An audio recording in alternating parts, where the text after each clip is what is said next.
नमस्कार. पुतिन यांची खतरनाक हसीना ही जागी झालेली आहे. जागी झालेली आहे म्हणजे कुठे झोपलेली होती आणि खतरनाक हसीना असं मी का म्हणतोय? कारण ही एक गुप्तहेर आहे, जी रशियाची आहे आणि आता ती जागी झालेली आहे. तिला नवं मिशन देण्यात आलेलं आहे. काय हे नवं मिशन आहे आणि कोण आहे ही गुप्तहेर जिला पुतिन यांची खास खतरनाक हसीना असं संबोधलं जातं? याचबाबत या व्हिडिओमध्ये पटकन माहिती जाणून घेणार आहोत. नमस्कार, मी श्रेयस पांडे. तुम्ही पाहताय न्यूज 18 लोकमत.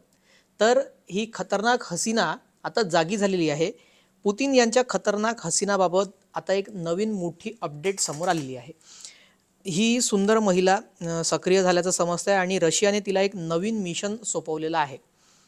आता ही महिला दुसरी तिसरी कोणी नसून प्रसिद्ध गुप्तहेर ॲना चॅपमन आहे, जिच्या परत येण्यावर बरेच दावे आता सध्या रशियन मीडियामध्ये केले जात आहेत.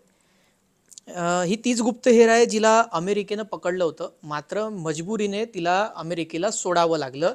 का सोडावं लागलं ते आपण पुढे पाहणार आहोत व्हिडिओमध्ये. मात्र आता सध्या ही ॲना चॅपमन कोण आहे त्या संदर्भात आपण पटकन माहिती जाणून घेऊया. ॲना चॅपमन हिचं खरं नाव ॲना रोमानोवा असं आहे. ती युनायटेड किंगडमची नागरिक आहे. 2010 अमेरिकेने तिला अटक केली होती. तेव्हा ती प्रसिद्धीच्या झोतात आलेली होती आणि नंतर अमेरिकेने तिला रशियाला परत पाठवलं होतं. ॲना सध्या रशियामध्ये आहे आणि काही काळापासून ती जरा अंडरग्राऊंड होती किंवा लोकांच्या नजरेपासून गायब होती. ॲनाला आता रशियन इंटेलिजन्स म्युझियमचं प्रमुख म्हणून नियुक्त करण्यात आलेलं आहे, जे रशियाच्या प्रमुख गुप्तचर संस्थेशी म्हणजेच SVR त्याच्याशी ते असोसिएट आहे. आता तिला ते नवीन मिशन मिळालेलं आहे.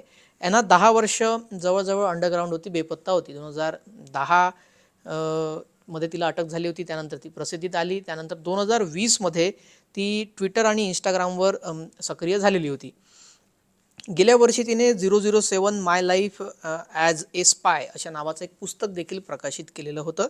या पुस्तकात तिच्या प्रवासाचं तिने वर्णन केलं होतं, ज्यामध्ये तिच्या हेरगिरीच्या मोहिमा, जे तिचे सिक्रेट मिशन्स होते आणि त्यात अटक कशी झालेली होती याचाही त्यात समावेश होता. या पुस्तकामध्ये ॲना रशियन गुप्तचर एजंट म्हणून तिच्या कामाचं कशा प्रकारे तिने वर्णन केलेलं आहे आणि पाश्चात्य देशांसोबत रशियाच्या राजनैतिक संबंधांबद्दल देखील तिने सिक्रेट्स काही होते जे या बुकमध्ये शेअर केले होते. आता मूळ पहिला प्रश्न जो उपस्थित केला होता की अमेरिकेने हिला अटक केलेली होती जेव्हा ही प्रसिद्धीच्या झोतात आली होती, तर अमेरिकेने मजबूरन सोडलं होतं असं मी बोललो. तर का सोडलं होतं? तर अटक आणि जो करार आहे तो असा आहे की जून 2010ची ही गोष्ट आहे. अमेरिकेने ॲना चॅपमनसह इतर 9 रशियन गुप्तहेरांना सिक्रेट एजंट्सला अटक केलेली होती.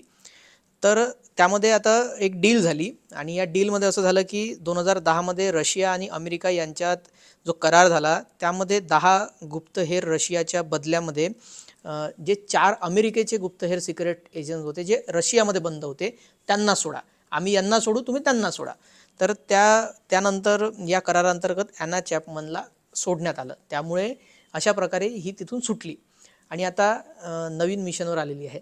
तर अशा प्रकारे हे गुप्तहेर जे आहे ते पुरुषांना किंवा आपण हनी ट्रॅप जे प्रकरण म्हणतो त्यातून अडकवतात आणि त्यानंतर देशाचे अत्यंत संवेदनशील काही घटक असतात त्यामध्ये त्या शिरतात आणि माहिती काढून घेतात किंवा मग अशा प्रकारे जे सिक्रेट्स मिशन्स असतात त्यासाठी मोठ्या प्रमाणात अशा स्पाय गर्ल्सचा वापर केला जातो.